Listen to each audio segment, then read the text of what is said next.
Chapter 1. George Washington, the man bullets could not kill.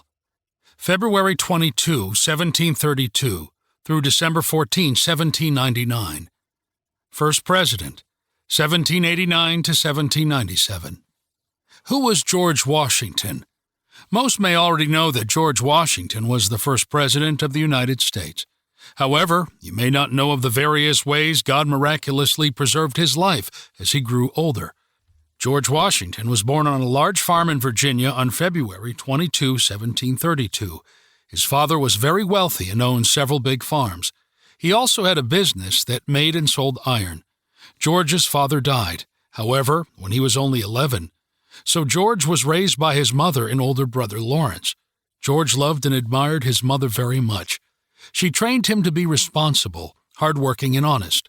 Throughout his life, he was very close to her. He once said, "All that I am, I owe to my mother. I attribute all my success in life to the moral, intellectual, and physical education I received from her." Early years. George only went to school for a few years, but he received an excellent education. His mother also taught him well. He helped her run the farms. He loved riding horses and chasing foxes through the woods with his dogs. At school, George distinguished himself as a leader. He seemed to be better at running and wrestling than other boys his age. The story is told that once he threw a rock from the ground to the top of Natural Bridge, a distance of 200 feet, and he was throwing straight up in the air. The young surveyor. North America at this time was being explored, and new lands were being assessed and calculated for size. This was done by men called surveyors. These men would mark off boundaries and lay out roads. George learned more about this from private tutors in a local school. When George was 16 years old, Lord Fairfax, an old family friend, asked him to go with a team of surveyors to measure land he owned in Virginia. Surveying was a hard job. Men had to sleep outside in tents.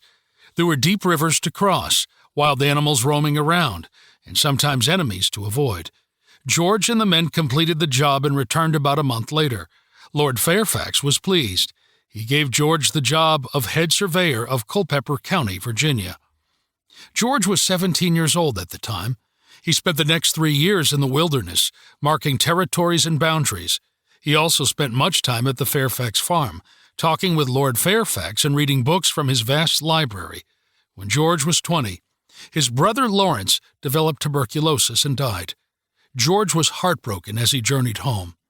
He inherited Mount Vernon, his father's beautiful plantation on the Potomac River.